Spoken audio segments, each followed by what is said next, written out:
Good Monday morning. The year was 1989. The storm's name was Hugo.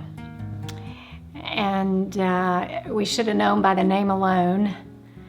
And I was a junior in college, and my mom and dad and two brothers and I were huddled in a tiny hallway in our home to weather the storm.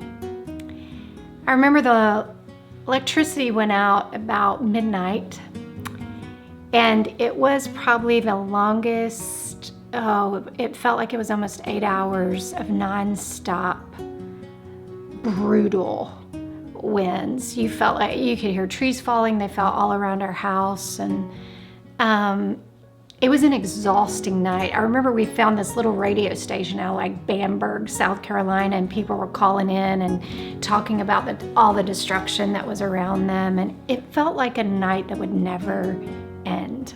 And I remember getting up early in the morning when the winds finally died down and the sun had started to come up, and we walked through the neighborhood next to us, and it just looked like a war zone. I mean, there were trees in houses, trees in cars.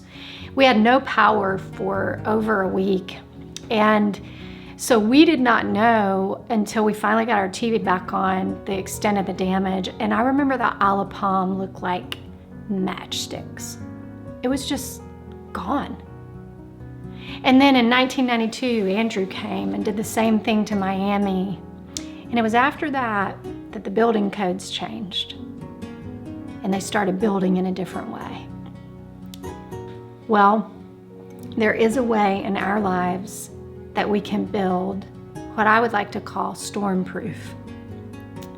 It says this: it's not that storms don't come, it's that the way we build determines our end result when the storm is gone.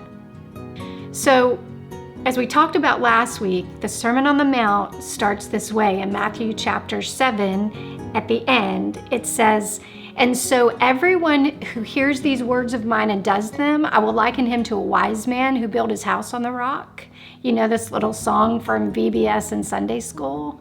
"And the rains fell, and the winds blew, and the floods came, but the house was still standing. But everyone who hears these words of mine and does not do them, I will liken him to a foolish man, because the rains came and the floods grew and the winds beat on the house, and it fell, and great was the disaster," one passage says.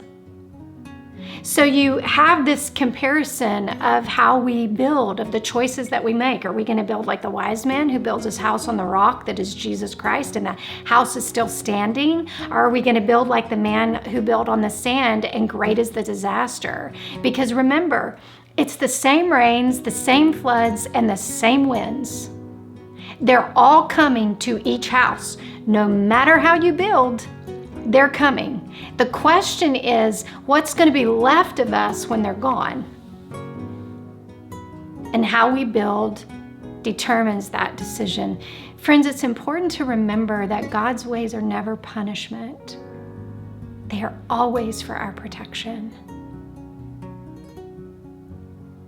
So building well, building wise, hearing and then doing creates a stormproof life. So the question is, do you want to live stormproof? You can.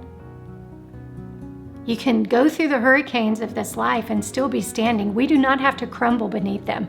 We do not have to crumble beneath the rains that fall. We don't have to crumble beneath the floods that rise.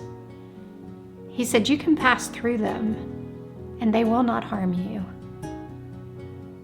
So I don't know about you, but I want to live that way. I want to live stormproof,